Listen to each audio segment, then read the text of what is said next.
welcome to Park the Bus, the podcast that talks everything Scottish football, and we are back on YouTube, back on Buzzsprout, back on everything, and it is me, Andy Dixon, hosting tonight, and we have got somebody trying out in a bottle of Oasis at the moment. Remember, you're on camera, Ciaran Hunter.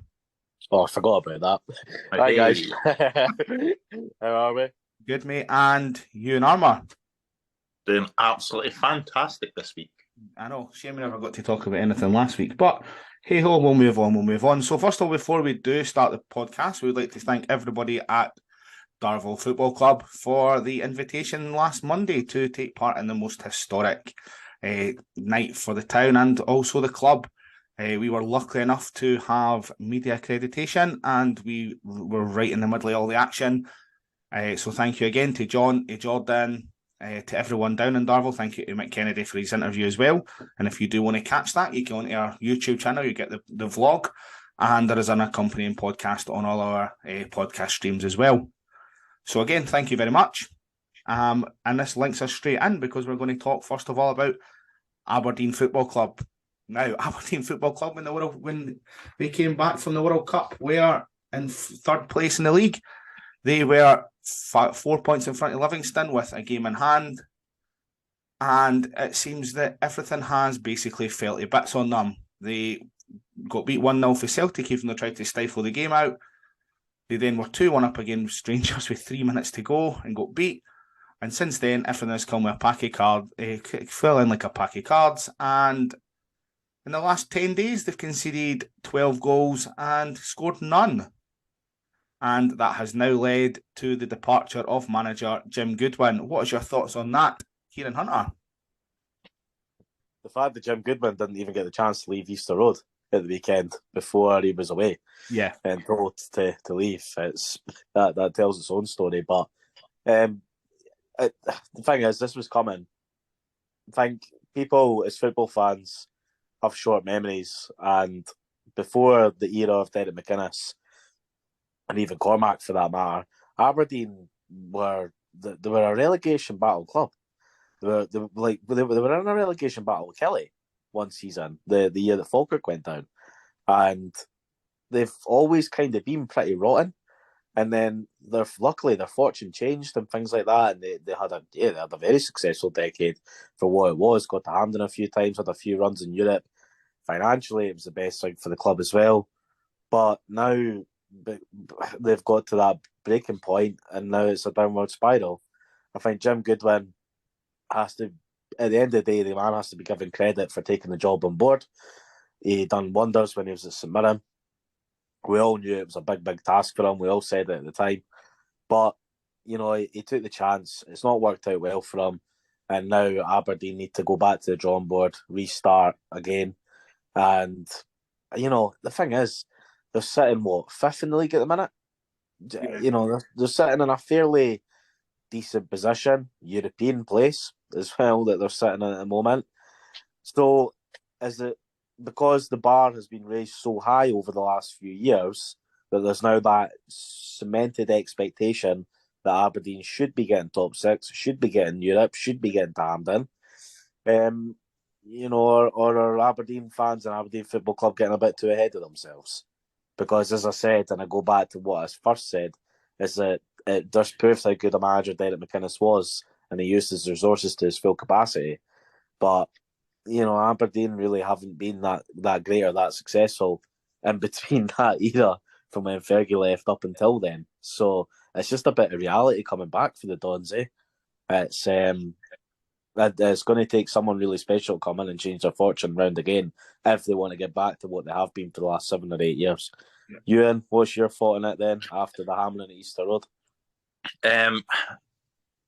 Honestly, I'm not surprised that we won, but to see us score like that and dominate like that, that's exactly how we played against Aberdeen the last time they came to Easter Road. Yeah. And Porteous got found out cheating apparently by Goodwin. Still waiting to see if how he's trying to work his way around that this time. But Liam Scales getting sent off. But Ciaran, well, you're right. Aberdeen, in my view, over the past 20 years or so, they're basically Hibs. Yeah, and it's why everyone kind of says that the top 5 clubs in Scotland are, the two Old Firm, the two Edinburgh clubs, and then Aberdeen, because every single one goes through that period of time where, they'll do well for, 5-10 years, get to Hampden, maybe win a cup or two if it's not Celtic or Rangers, and then they'll fall away again, be relegation candidates for a while, kind of go between managers, go through quite a few, and then they'll resurge again. And it just happens every 4 years or something. Aberdeen had it for the 2010s. Hibs made Hampden in that time, so did Hearts, but Hearts towards the end of the 2010s were doing really badly, really poorly for most of the 2010s, bar 1 or 2 years. And then now Hearts are now in that resurgence form as well. So it's kind of par for the course in what's happening with them at the moment. And to be honest with you, as Andy says, it's a curious case of Hibs and Aberdeen is Hibs are on this, is it a pendulum? No, it's not a pendulum. They're on this wee tabletop of, we could fall off a cliff and go exactly like how Aberdeen have and just keep appointing managers and not changing it with a dodgy chairman, or we could go the way that Hearts currently are, bit of a resurgence, push up the table, because we're now fifth. We're fifth in the table. Yeah, and we've only won 3 games in the last 15. Yeah, which is crazy to think. We've won 3 games in our last 14, 15 games, and we're fifth. And Aberdeen are 7th actually, but they're only a point behind us. It's the way football is that clubs build themselves up to then break themselves back down again. And then when you're at that point and you see how much success you can get out of that development, that push, that's the way football is. It's rinse and repeat. But you're right, Ewan. I agree with you. Aberdeen in that respect are quite on par with Hibs, where I think I would say at this moment in time they're just in their total breaking down period. Yeah, I would say that it goes in cycles. I mean, I can see parallels to what's happening at both Aberdeen and at Hibs, and things that have happened it's happened at Hearts over the last so many years. It's a basket case of a club going through different managers, signings that are absolutely awful coming in and out constantly. There's no sense of direction. There's no sense of anything at all at the club. There's no structure. And I think that that's something that, listening to a few Aberdeen podcasts this week, is that they're really critical of their structure. So they've got Cormac in there. They've got a director of football. They've also got someone else as well. I can't remember his name. And then they've got the manager. And then, obviously, after the Darvel result, they came out and they said that there was going to be a football monitoring board, which was just these people anyway. And then, obviously, Jim Goodwin leaves, and then they're going to get the interim in, which is Barry Robson, am I right? Yeah, yes, Barry but Robson. He's supported by another 2 or 3 coaches. I can't remember who it is, though. Samson, maybe? Nah, it's not him. No. It's like their development phase coach, and I'm trying to remember. It's like one of their first team coaches as well. But so that's all it is again. Though is it's that same backroom staff. It's the same chairman, unless they change something in the structure of the club. Yeah, and Cormac did come out, and he, to be fair, folk all take the piss and laugh because he was crying live on air about the football team, but he is an Aberdeen fan at heart, and he's kind of held his hands up and been like, listen, I've got it wrong. We've got loads of stuff wrong over the past year and a bit, but I want to try and be able to fix it. Yeah, I find that whether he can do that or not is a different story. I find the thing about Cormac as well, though, is the fact that he's obviously putting his money into the future of the club, and this whole new stadium scenario, which is just a totally different subject altogether. He's obviously looking at the future of Aberdeen and building a bit of a foundation there for the club financially. But it's because if I was Cormac and looking at the team and thinking, how much more money do I need to put in this team? How much more money do I need to give to the manager? Thinking, well, look how much money has already went into the club in the last 10 years, or on the park, so to speak. And I think Aberdeen have probably got the best out of that because they're not going to do any better. Yeah. And now, I mean, they've had their chance. They had their chance to win the league. They had their chance to win more cups than what they did. But now Rangers are back in the league, and now the cups are effectively getting tied up with the Old Firm again. And Aberdeen's chance is now gone. So for Cormac going forward, it's now actually about just the club's future rather than the team on the park.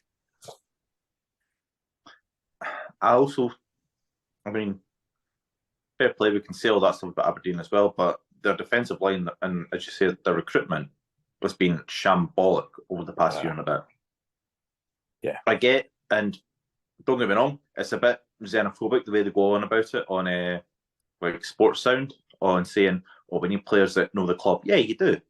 But that doesn't mean that you put it to the detriment of bringing in actual quality from like abroad. Because they could say it's like, oh yeah, we need players that are from here and this and that, and you can't go and sign players for different countries. It's like, yeah, you can. It's proven. Celtic's got 6 players that are Japanese now, and that's only those 6 players from one country. And it's proven. Hearts have half a team of Australians. Feels like it's not as if you need to have players that know the club and know if you need a couple. You need those seasoned pros there that are like, say to the young guys, this is how we play. But really, is that really the way you want to go? And saying, oh yeah, we only should be signing players from here. Like, no, you need to sign quality players. Don't just do like what Hibs have done. Go abroad and go, right, I'll sign one for this team, one for this team, one for this team. Are you under 20? I'll sign you. Bring them in, hope they do well, and when they don't, it's the manager that gets it and not the recruitment committee. Well, going on from that, I think I'll probably just take the lead for here since Andy's had to disappear and his cameras went into a fit. Ewan will now move on to Easter Road.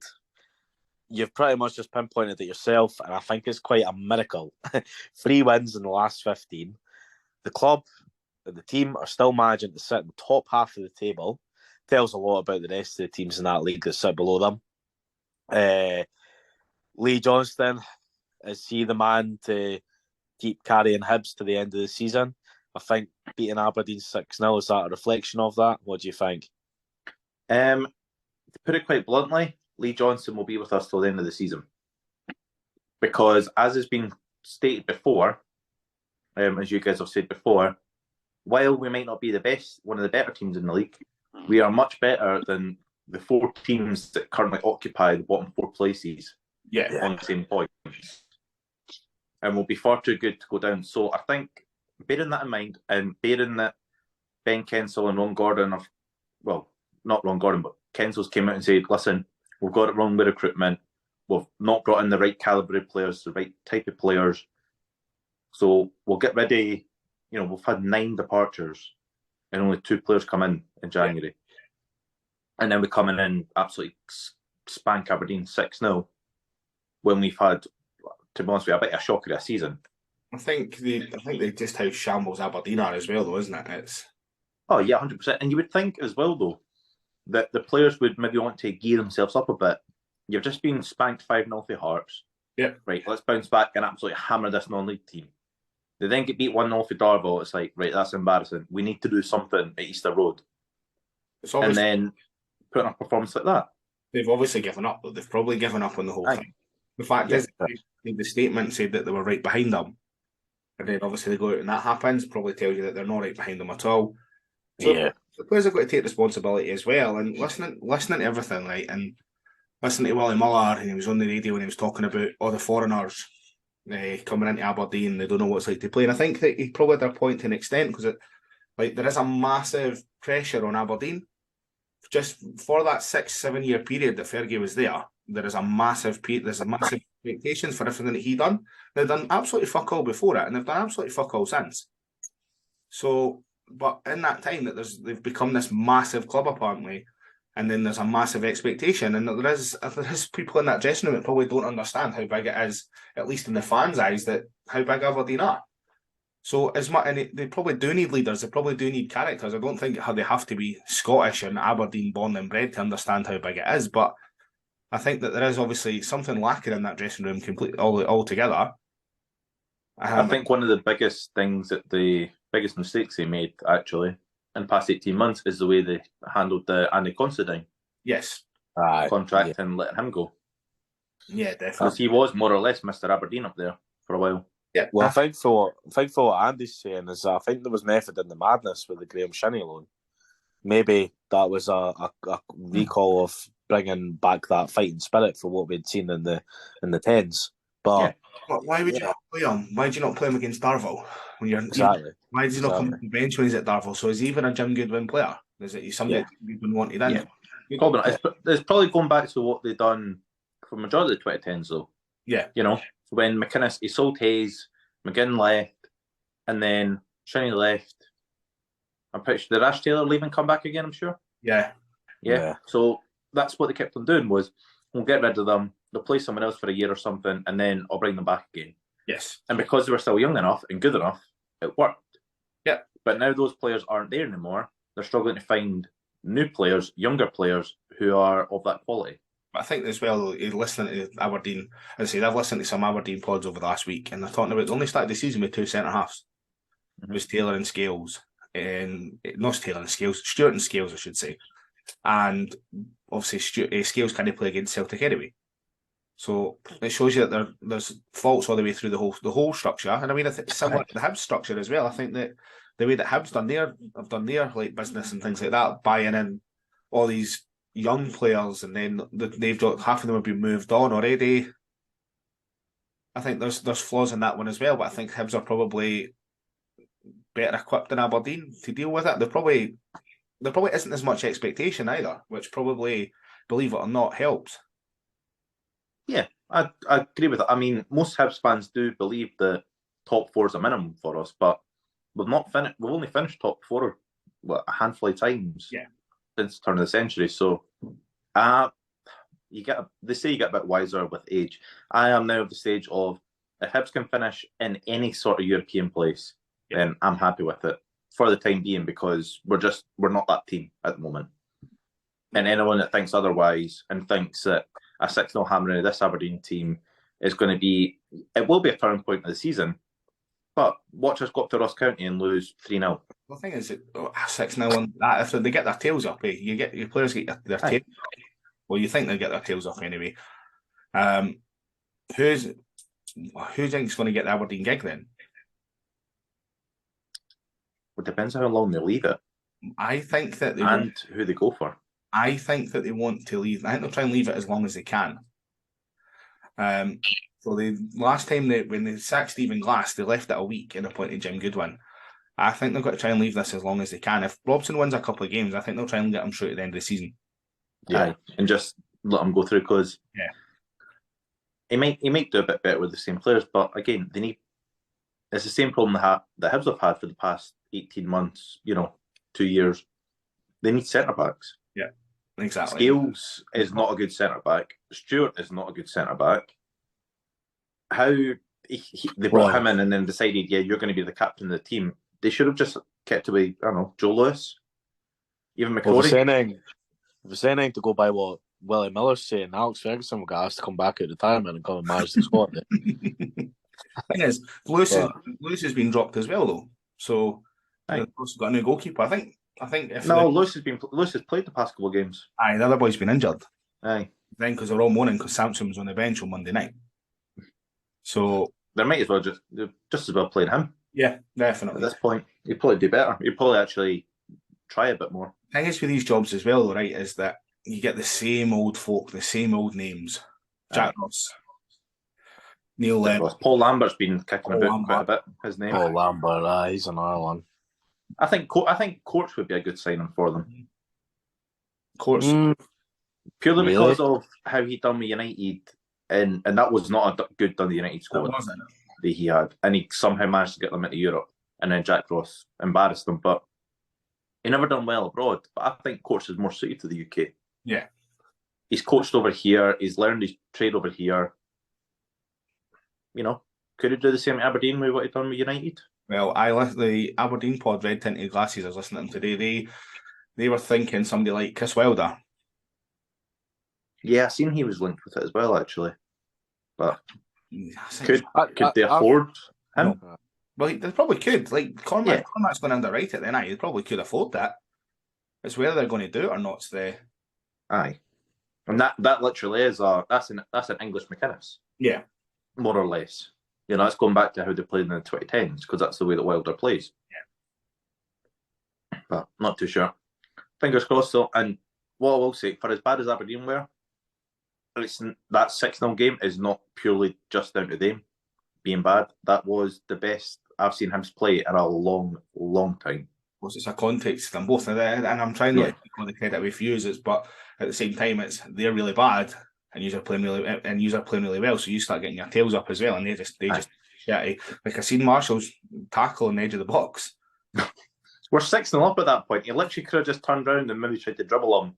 If we lose a goal, we'll lose a goal. But that's in testament to the players as well, because there's been times in the season where we went 1-0 up. I don't think we went 2-0 up, but probably have 2-0 up, 1-0 up, 2-0 up. And then that 10 men stuff. We'll just sat back, sat in, kind of hope we could hold on for one with that one goal, and it's just not happened. But at 4-0, we were still going for it. Yeah. That's good though. That's for you. That's probably a good thing. Yeah. And getting 2 young players in with, I think it was like 15, 20 minutes time. Yeah. Was it Josh O'Connor came on? Josh O'Connor and Oscar McIntyre. Yeah. That's something that you've been doing for a while, like plugging these boys in. And they've done well. I mean, I was really hoping O'Connor would have got the penalty, but with Campbell on a hat trick at the point, I can understand it. Give him that, I suppose. Is Nisbet going to be here? This will probably go out on like a week on Tuesday or something, but when this eventually goes out, is Nisbet still going to be? We're recording this on the Monday night, so... Well, funny you should say that as well, because Hibs have just knocked back an approach from Wigan, who have just newly appointed Sean Maloney as their manager for Kevin Nisbet. For Kevin Nisbet? Yep. So I've seen they've wanted Henderson, but as well, they're putting a bid for Nisbet, and Hibs have just went, nah, it's not happening. I wonder if there's How much do you think, sorry Andy, how much do you think Hibs are looking to get? 2.5 million. 2.5 million, aye. That's what we're going to get from Millwall, plus a selling fee. So we're not accepting anything less than that. I think that, obviously, because you've got to give 30% to Dunfermline. Yeah. So then any selling fee as well, we'll have to give 30% of the selling fee to Dunfermline as well. So I'm going to fix my camera. 2 seconds. Mm-hmm. Right. Double me. Yes. Viewers are having a blast. Hi. So I reckon in the whole thing there's a Giamakis block in the whole thing. Is that he's went really quiet, and I reckon if Celtic can shift him before tomorrow, I reckon there'll be a long to get Nisbet. I reckon that's maybe why it's been turned down, is to look, we can get you, if we can get shot at him, you can come to us. We'll pay the 2.5 million. We're getting more. We've made a profit, and I've got a striker that'll score goals. Or wait out, and we'll get you in the summer for cheaper. Then he sign that deal. No conspiracy theory, right enough, but that's my own theory on what's happening. Yeah, I definitely do think that's why he turned down Millwall as well. Yeah. Because one of the two from Glasgow have kind of tugged his arm and it's like, listen, come here. You want to come to Ouija-land? There's only really one team, no disrespect, but there's only one team that's going to pay that money. Yeah, like especially for a Scottish player. Yes. Like, I don't think they will, because there is 2 strikers they can go and get. There's Nisbet and Shanklin, and they're not going to pay. Shanklin's going to come with a higher fee at the moment, so they're not going to go and get him. It's going to be Nisbet, and I reckon that's what happened. So, yes, watch this space. We'll see how it goes. Obviously, how the games are. User playing tomorrow, the 1st, so it'll be deadline day. Yep. Deadline day, and everyone else is on the next day. So we'll new set of fixtures. We'll see how that goes.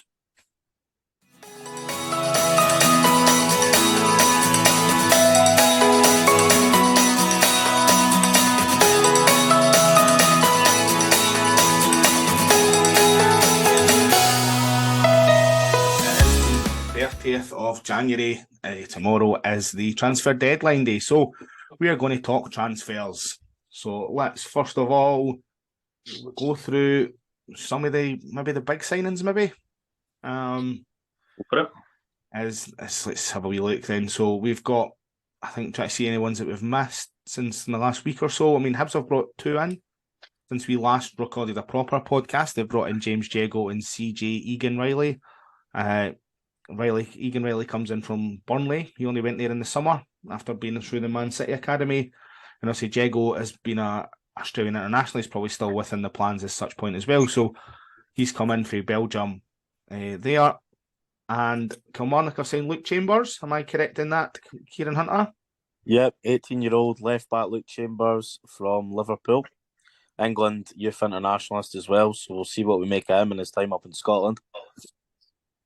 Celtic have obviously signed, they got Hoyun Jai. I don't know how that's pronounced. Try that again. No, absolutely not. From Suwon Samsung Blue Wings. So, very nice. Yes, indeed. So that's where he came from, and that's been probably the latest signing. Hearts haven't really signed anybody, from what I can see. Dundee United haven't signed a soul at the moment, so they have absolutely nobody. I think obviously Rangers have got Todd Cantwell, the Raskin. He's been linked. I think that they might have him in the summer anyway in a pre-contract, but they're trying to get this deal through done as well. Ross County have obviously brought in Brophy.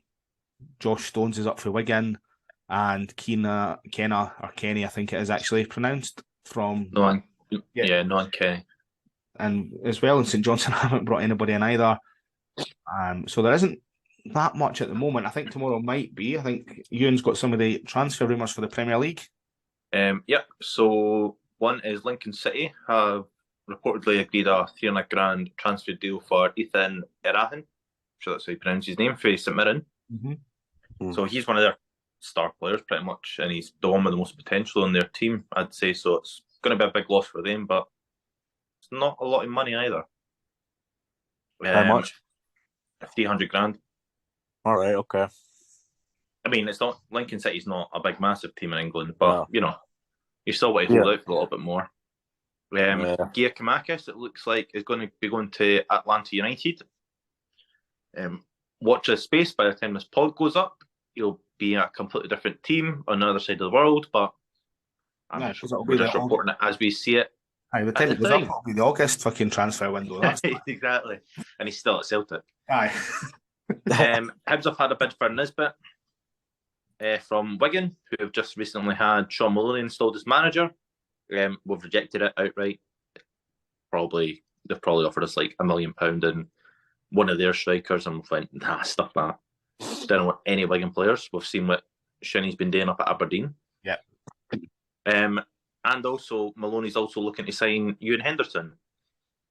So what I've noticed as well on Hibs Twitter is every Hibs fan on every single one of the Ewan Henderson rumour links is going, oh, you're going to need to, big money to take him away from us. He's a fantastic player. I've seen that. Great midfielder playing further up. There was funny chat about Ollie Shaw the other day. I think it was Bristol City were snipping about him, and all the Kelly fans were going on about how wonderful a striker he was. Yeah, for a guy who scored zero goals this season so far for us. just as good as Mbappe. That's what Dempster says. He was up there. He was definitely up there. But I think tomorrow will be interesting. We're still, on Hearts fan, we're still basically trying to get Callum Patterson. I don't know what's been going on behind the scenes. Hearts want him. He wants to come up the road, but basically they don't want to give him a deal. They don't want to sell him to us now, so it might just be a pre-contract. But I don't know if we've wasted too much time just with him through the window, or if we've other options. So I think it could be a busy day. I think tomorrow as well, and we're talking about it in the future tense, so when you listen to this, it'll be the past. But after deadline day, or on the deadline day, there'll be a lot of people being released as well. So it'll be interesting to see who gets released. And it'll be interesting just to see who gets picked up, because Hearts are very notorious. We'll pick up players on the after deadline. Obviously, we've got Xander Clark on the last one, and we've got Snodgrass. So it'll be interesting to see who goes where. In regards to transfers, how are you feeling about the business you've done? Then, boys, we'll talk about just our own teams to start with. I'm very happy with myself so far. I do feel as though we need a couple more players in all over the park, but if we can get some of our youth players in to supplement, and we have arguably one of the best youth teams in the country, judging by last season's table and this season's in the under-18s, then why not? Some of these youth players only have 6 months left on their contract. Yeah, why not give them a chance in the first? They're only 18, 19 years old. Yeah, give them a chance, give them a taste, and then be like, right, we can work with this guy in the first team and build him up. Yeah. Still needs a couple more outs, though, I'd say.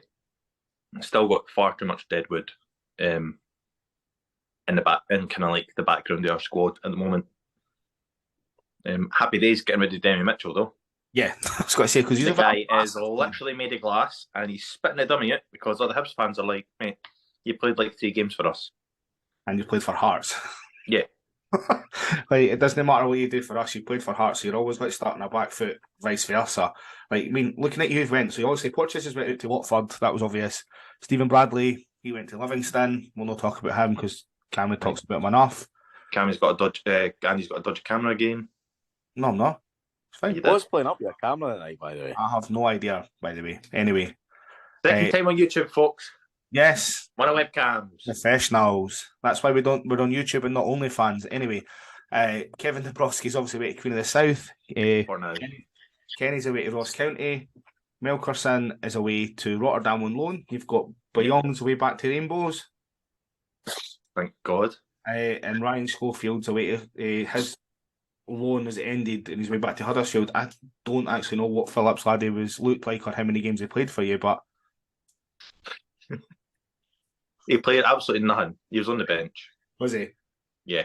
I mean, that's a massive clear out, that's the kind of ones that, as I was saying earlier, but that's the kind of transfer windows we used to have. We used to have like 10 in and 10 out. Yeah. Well, I'm quite glad it's now been, was that 9? I think we got rid of 2 in, 9 out. So we need 10. Aye. It's literally what we've needed. We've had far too much, mediocrity just kind of sitting there taking a wage. And we get rid. And the thing is, we've been good at getting rid of them over the years.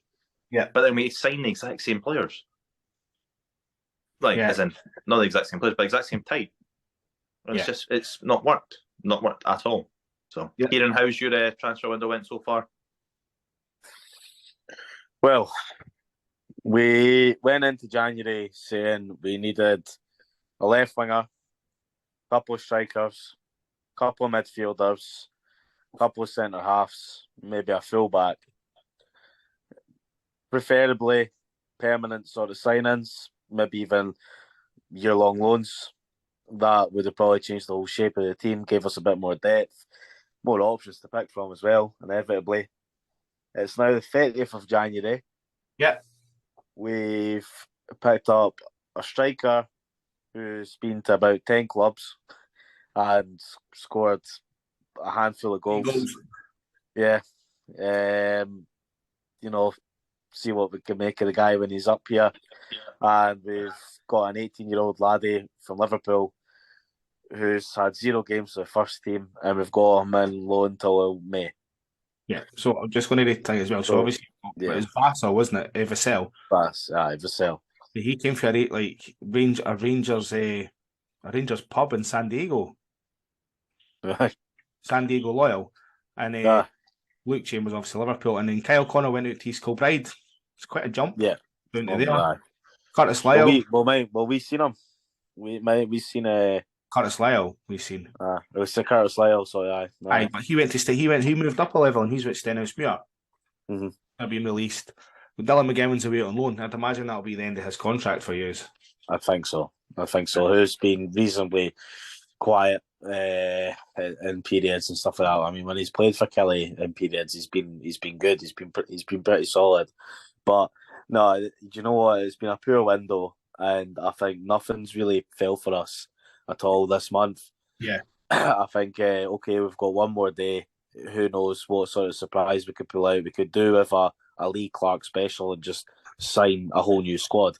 But it's... I think you look at the rest of the league, you look at, where certain players are going, like, there's been a lot of movement within the league. Yeah. Like, the likes of Brophy going to County, and now there's chat about Tony Watt going to, like, St Mirren, and it's like, it doesn't seem to be landing for us in that way. But no, really poor window, but there's still 24 hours left. And you said about Callum Patterson. I'm going to put the question: who do you think, in both your opinions, who do you think's been the best signing in Scotland? I'll kick this one off, and I'll say, right, as of now, I probably would have to go with if Hearts do sign Callum Paterson, I think it's going to have to be that. I think that really probably would be the best signing in January. Is Paterson coming back to Hearts. But right now, I'm going to have to really take one at the basket, and I'm going to have to say Brophy at Ross County. Yeah. Think so? Yeah. Is it because he's a Kelly legend and he's a Steve Clark loyal person and all this? And no, do you know? Much. No, honestly, I'd say if like obviously because we're talking about obviously just January, right? I think when you look at the clubs that they are, County who need a striker, they need someone to get goals to them. Brophy's, playing at St Mirren, who are in the top half of the table, or fighting for a top 6 place anyway. County who are in that relegation battle. Brophy comes in, gets off the starter with a goal against Kilmarnock. Written in the stars.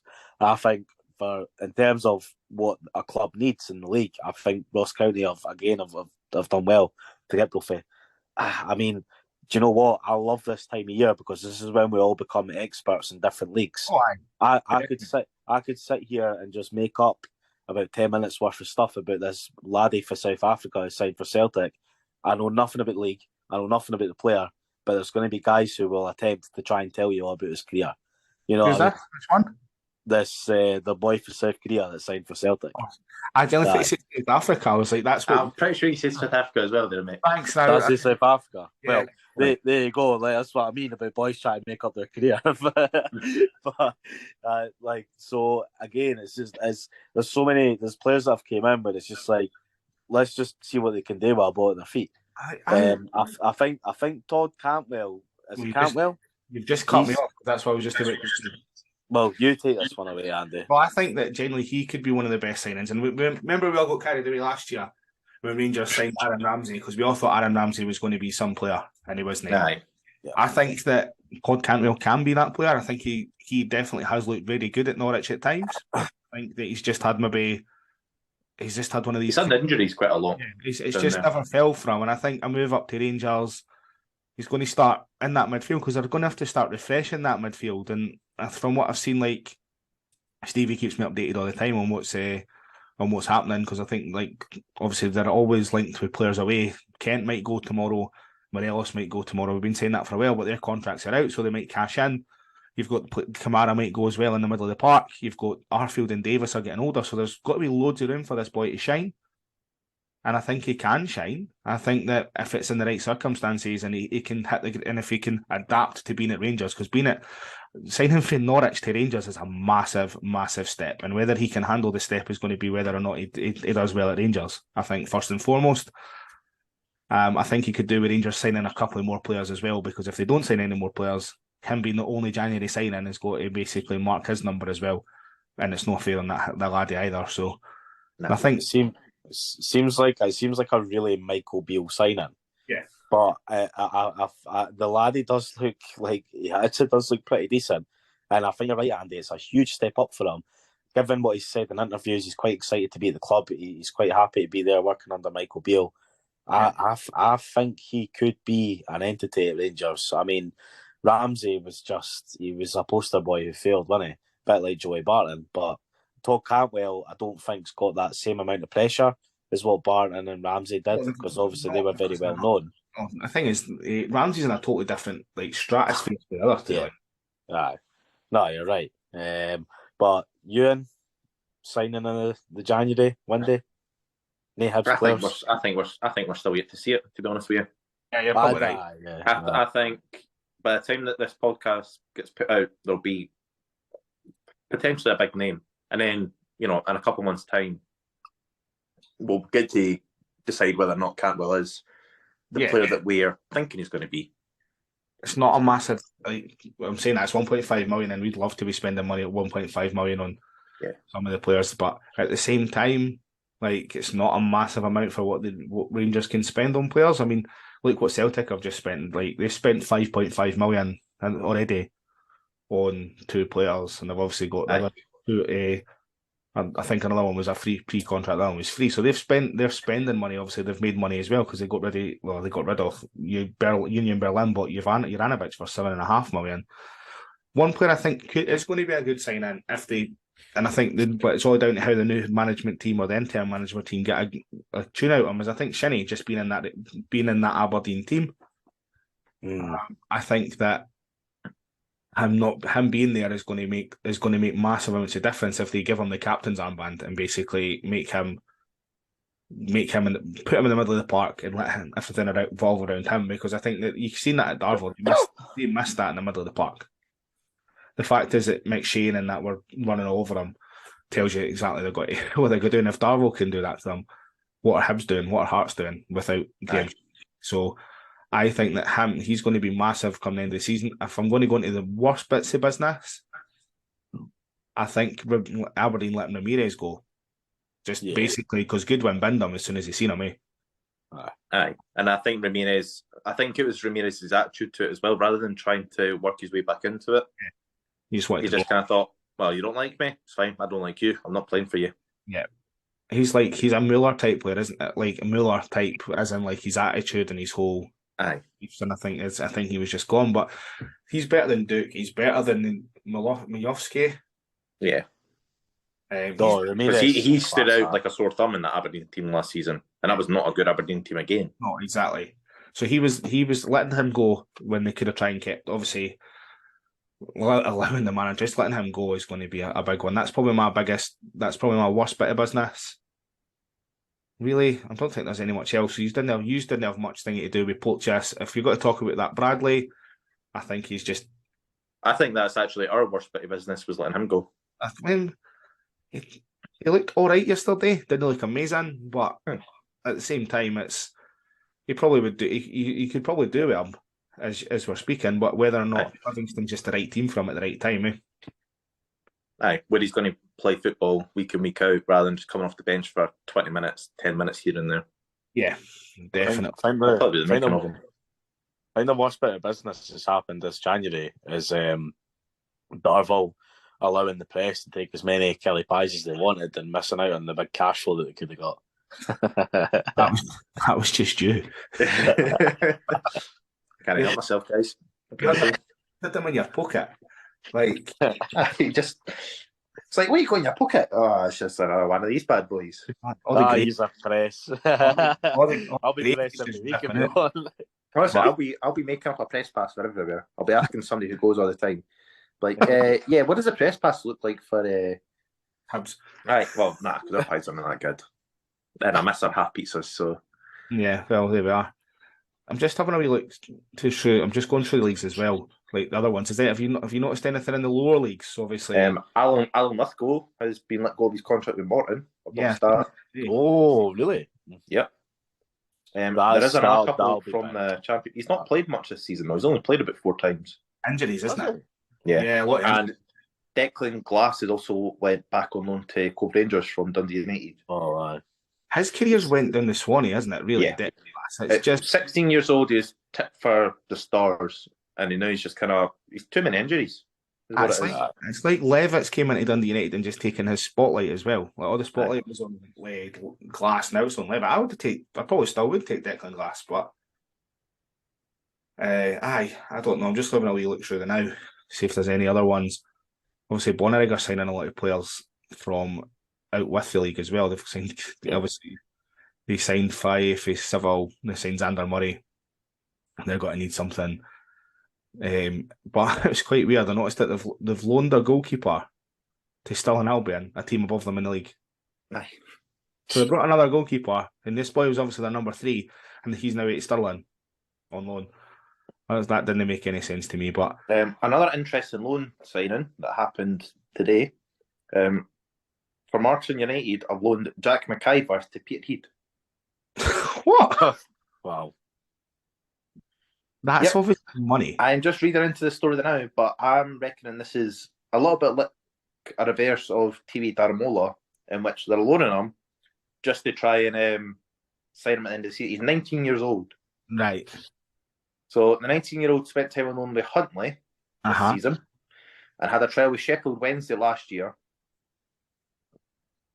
Yeah, so he joined the team in August after he got let go by Aberdeen.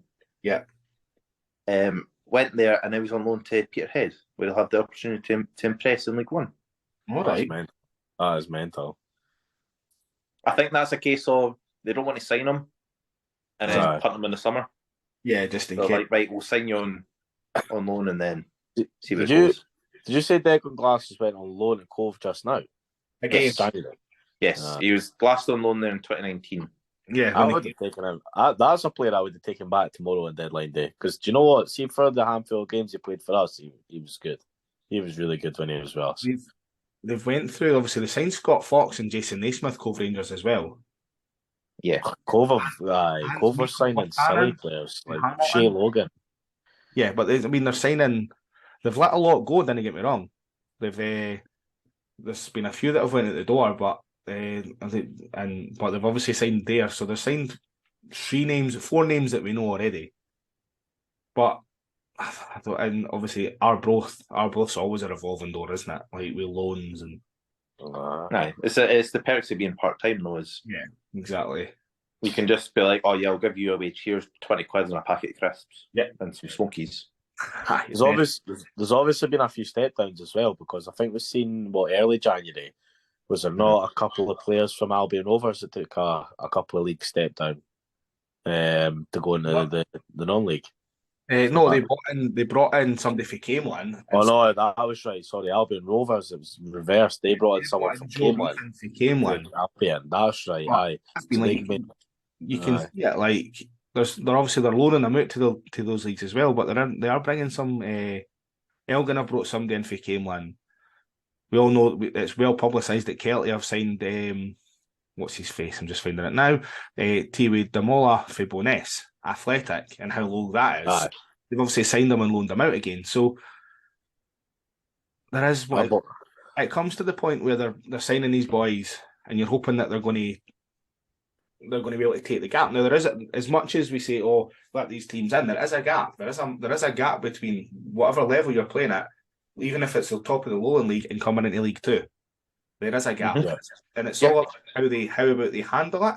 So it's how they handle this jump. And I think if you put them in a team that's going to be, it's a good team, and they're the only player, and they can then rise to that. But if you're signing 2 or 3 of them, and they come into that team, and then does it then become a Lowland League team if you've signed too many? So I think on you go.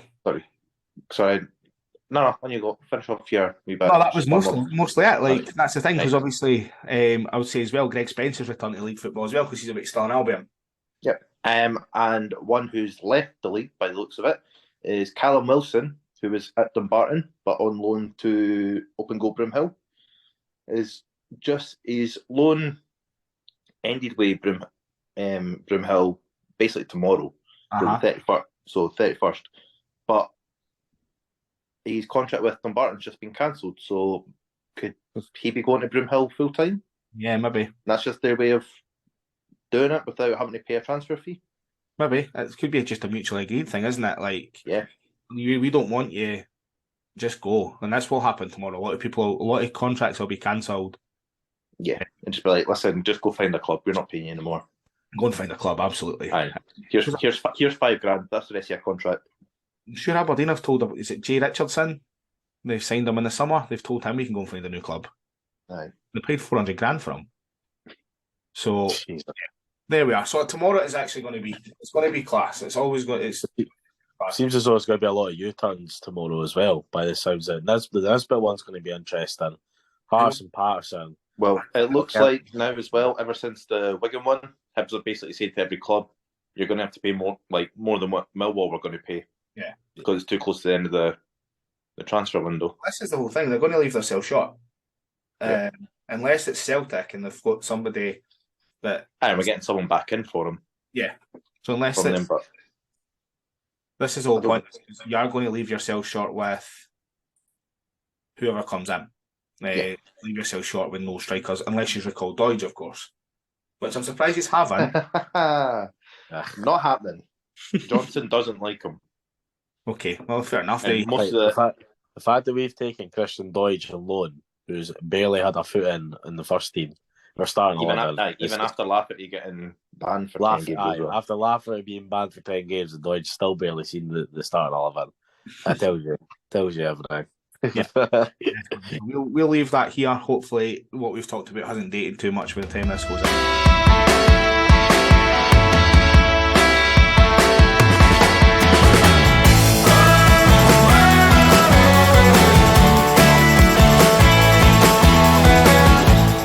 So, the usual way that we finish one of these podcasts is we've got a quiz. So we know the rules, and basically, I'm going to tell you a career path. You're going to tell me who it is. That's a lovely picture of Ewan with his pie, one of many. One of many. Yes, you're right, Andy. So, what we see your hands above your head, so there's no cheating. There we go. So, first player, are we ready? The other hand. Aye, Got my phone, mate. You'll drop the phone. Right, there we go. We spinning the camera just to get us going. Hey.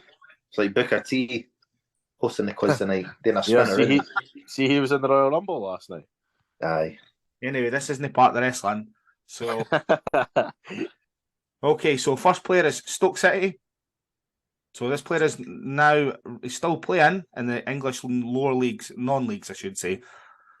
Okay, so he's Stoke City, Yeovil Town on loan, Chesterfield on loan, Bury on loan, Inverness Caledonian Thistle, Birmingham City, Swindon Town on loan, Oldham Athletic, Aberdeen, Salford, Solihull Moors. Ciaran. Ewan. Right, Ciaran. Adam Rooney. It is Adam Rooney, well done. Oh, I had it after Aberdeen, and I was like, why have I waited so long? Aberdeen. Aberdeen. I forgot he played for Inverness. Yeah. As soon as Andy said Aberdeen to Salford, it was It the money grab with the snake. Money grabbing snake. He was finished at Aberdeen before he. Aye. When he They went. basically just cashed in on him. I've just noticed the photo you've put up. What a photo. If Adam Rooney is listening to this, I'm only joking. You are actually a good striker. Right. Second player has retired. So because Cammy likes the non-league teams, we'll include all them too. So he started at Bishop Auckland. He went to Bury, Hartlepool, Norwich City, Scunthorpe, Kilmarnock, Bradford City, Hibernian, Cambridge, Barnet, Ewan. Chesterfield. Yes, Ewan. Michael Nelson? It is Admiral Nelson himself. Oh. Yes! Huh. Oh, fucking! He was a centre half and a half. By the way. He's so he was. He was a centre full, Michael Nelson. By the way, he was unbelievable. He was just pish, mate. He is horrendous. It was unbelievable in his own way. Like the guy was just a unit. Unbelievably bad. I forgot he came back to him. I didn't. No, I didn't. I certainly didn't. Right, third player has retired.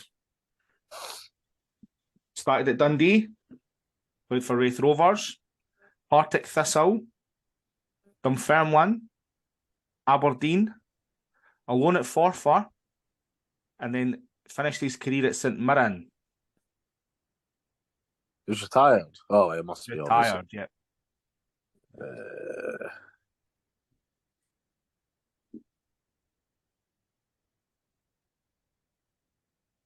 This is going to be a wild guess, but Ewan. No. Kieran technically got there first. Yeah, when you go, Kieran. This is a total guess. Is it Jim Goodwin? No. We've had Jim Goodwin on this before. Yeah. Ewan. Yes, Ewan. Is it Mark Reynolds? It's not Mark Reynolds, no. Right. So we'll take a clue. Can you give us a position? Yes, he's a goalkeeper. Ciaran. Yes, Ciaran. Oh no, wait! It can't. Why am I? Oh no, it can't be him. It can't be him. On Ciaran. Jamie Langfield. It is Jamie Langfield. Yeah. Yes. Yeah. As soon as you say goalie, I was like, oh, because he's still a coach at St Mirren now. Yeah. He's a coach. Yeah, as a coach at St Mirren. So for being Clangers to coaching some of the best goalkeepers in the league. Yes. Right.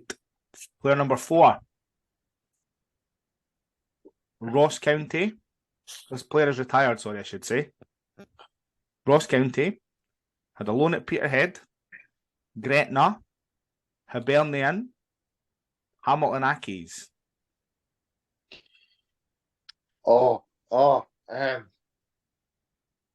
Christ, Ewan. Yes, Ewan. Oh, no. I can't who this is, Tay. I'm going to have to say Ross Chisholm, but no. Oh, no. Can I change my You answer? said Ross Chisholm, no. No, I know who it is. What's that? So you can bleep that out in the editing, eh? No, we're leaving it all in. Aye, rated R. Can I go just guess so I can get the answer, mate? No. Because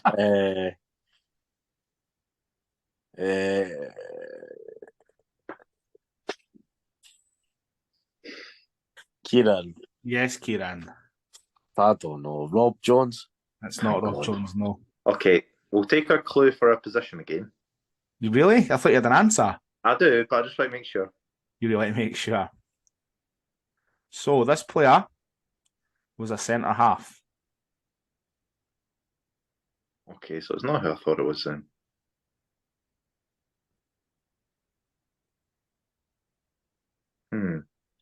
Run through the teams again, Andy. Yeah, 2-6. He must have been in the Scottish Cup final for Gretna.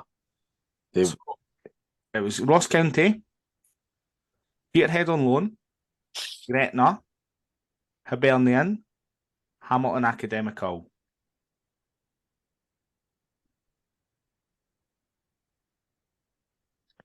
He wasn't. He didn't play in the cup final because he was cup tied.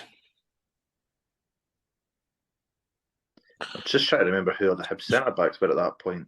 Then a couple of years after that.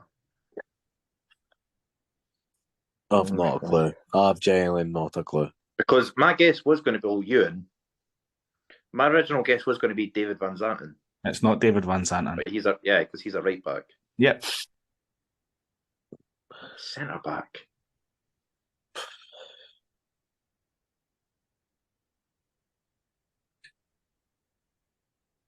Did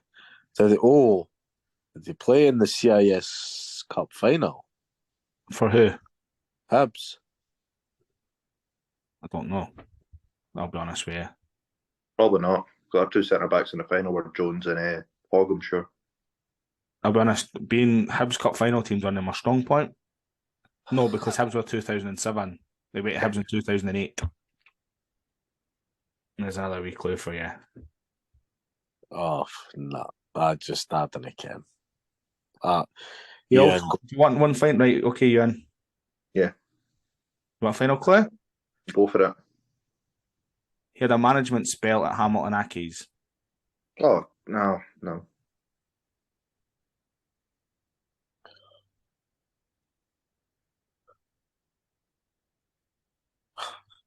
Any other management clues? Well, he's the current assistant manager at Stoke City, so if he's going to cheat. No cheating. But don't well, I mean it's definitely not him. Yeah, Ewan? Yes. The only I can't believe this is causing much difficult here. Oh, Alex Neil. Oh, he succeeded Alex Neil. That's what I thought it was Van Zanten. But it's not him. I know exactly that's why I was so giddy before. I know exactly who the player is, I just can't remember his name. Like I know exactly who he is.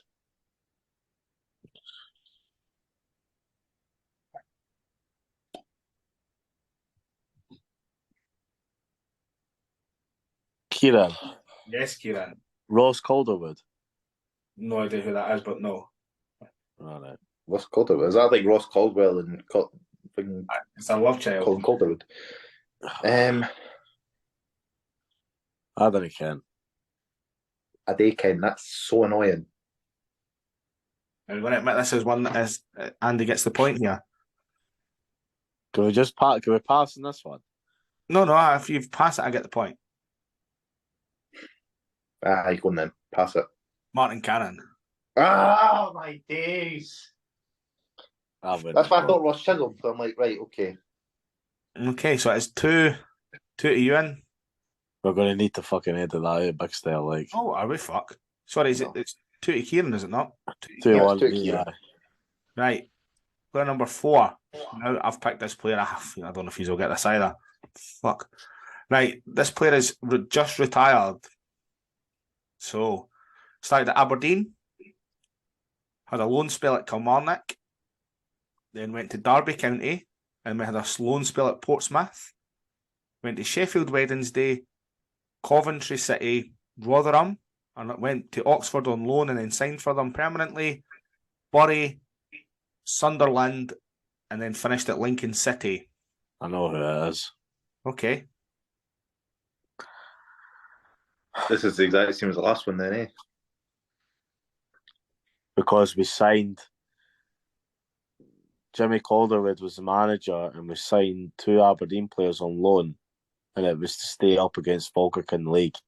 And one of the Aberdeen players scored the winning goal against Celtic when Robbie Keane made his debut. Oh, what was his fucking name? Oh, no. This is going to irritate the fucking life out of me.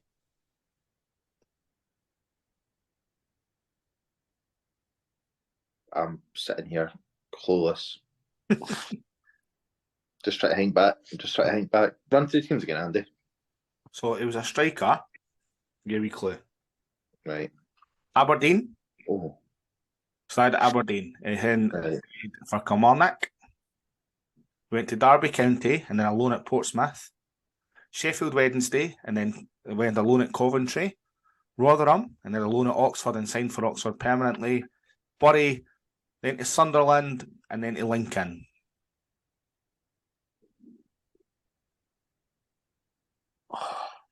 No.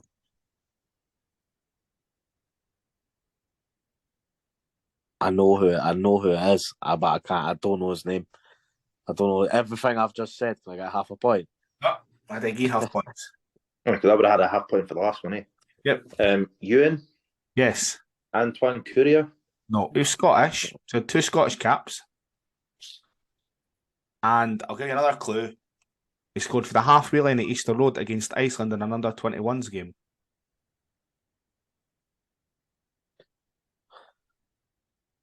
This is going to... I'm going nuts. Can I go again? If Kieran says it's fine. Yeah, go again. Was it our limit? No. No. Tiffy, you retired a while ago, didn't he? Yeah. Yeah. We've done Ilumu too. I think we've done him twice. Oh, yeah, because he played with St Mirren now. No. We're going to be here for a long, long time. I know who it is. As I said, it was Jimmy Calderwood. He had signed 2 Aberdeen players on loan. He scored the winning goal against Celtic in Robbie Keane's debut. I know everything about this player. I don't know his name. I can't remember his name. I'm going to win my own quiz. Do you give in? He's away cheating. I just see fucking Porteous' plus. I'm still here. Don't worry. I can't guess it anyway. I don't have a clue. Do you give up, Kieran? Yeah. You're going to have to go to Andy. I'm not going to get his name. Chris Maguire. Chris Maguire. Yeah. So currently it is... my last clue was that he was engaged to Amy McDonald before Ricky Foster was. Fucking hell. All right. Chris Maguire. Honest to fuck, man. That was a fucker, like. Oh, that's Steve Lovell. I'm getting them mixed up. Anyway, so right, I might as well give this player as well, since I could win my own quiz here. We ready? Yep. Player started at Manchester City, had a loan at Morecambe, had a loan at Leicester City, had a loan at Walsall, had a loan at Crystal Palace, had a loan at Bristol City, and had a loan at Hibernian. Kieran. Yes. Brandon Barker. Nope. He then signed for Hibs permanently. He's still playing. Signed for Hibs permanently and then went to Port Vale after Hibs. Went to Shrewsbury, Northampton Town, Swindon. Ewan. Yes. Is it The bleach blonde bombshell Ryan McGivern. It is Ryan McGivern. There we go. I hated that cunt, honestly. Yeah, actually joking. Oh, the thing is, are you actually taking the piss? You give me Chris Maguire. You give me Chris Maguire, who scored one iconic goal about fucking 15 years ago, and you give him player for Man City, still plays. He also played for Hibs. I played for Hibs twice actually. Scored 4 goals for recent times. In a time that you'll remember. So don't give me your shit, boy. Aye. You've still never been forgiven for Kevin fucking Nicol.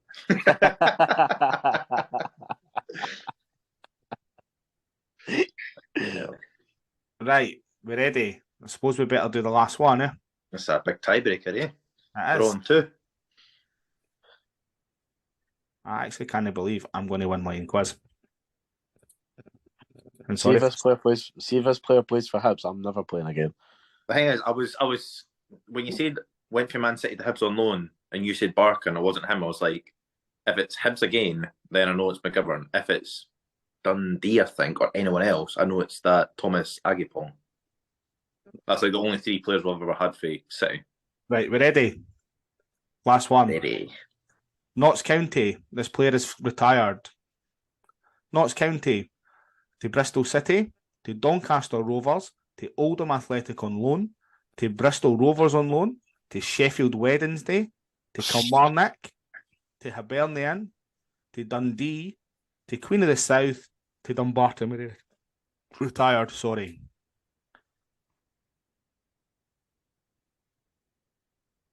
Who was it from Kelly to Hibs? Who was it? Kelly Hibs, Dundee. Kelly Hibs, Dundee, Queen of the South, Dumbarton.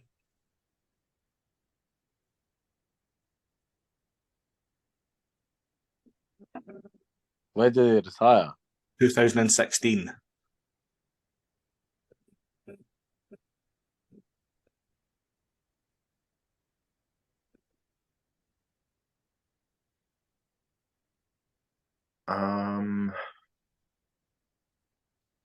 Kelly Hibs.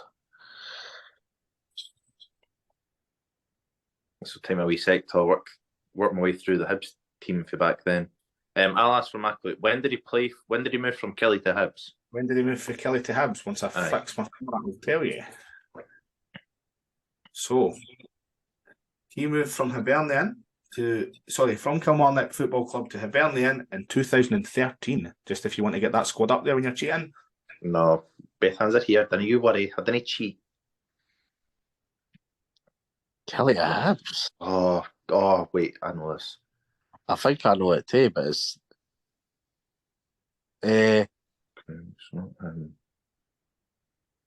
Oh, Ewan. Yes. Is it the Hef? Oh, Mr. Paul Heffernan. Yes. Paul Heffernan. Paul Heffernan. We have a winner. Yeah. Somehow, after all of that, we have a winner. We have Ewan Armour, who is this week's quiz winner again. Woo. Must be good to have a game. I was trying to. That's the only reason why I needed that year was because I'm like, right, roughly. If he retired in 2016, it's roughly around about then. Yeah, I was a fucker because I had I don't know why I had a winger in my head. Paul Heffernan, hat trick hero at Tynecastle, Andy. I blanked them out, mate. I'll be honest with you. if I didn't remember them, they didn't count. Eh? Do you remember Kelly Sheridan's hat trick as well? I don't remember that either. Funny enough, it's Irish strikers having hat tricks at tiny. Yeah, I know. So there we are. That is the quiz over and done with. Ewan wins for another week. One thing done, yeah. Mark Reynolds in the quiz, though. I think we probably want to come back to that just silly little thing first of all, is that Mark Reynolds thought that St Johnstone should have had a penalty for a foul in their own penalty box. Yeah. So, yeah, there we are. That's all we need to know about Mark Reynolds. Anyway, thank you very much. Got the absolute piss taken out of him, though. Oh, aye, definitely. Right. So thank you very much for everyone for listening and watching. As you've probably noticed, my camera has went to absolute pot today. I have no idea what's wrong. So anyway, that's like a roulette on what view you get of me today. So lucky you. Thank you everyone that's been listening and has continued to listen on our streaming sites and everything else. We really appreciate it. Thank you to everyone that's been in contact with us recently as well. And if you've just found us, thank you very much for listening as well. because it is really interesting to see where we are getting some downloads at the moment. So if you have these people listening in Germany and the United States, and I think we've had Australia recently, thank you. We do appreciate it as well. You can find us on YouTube, as we said. This will be our third video. You can find us on Buzzsprout, Spotify. You can find us on Apple Music. Have I said that already?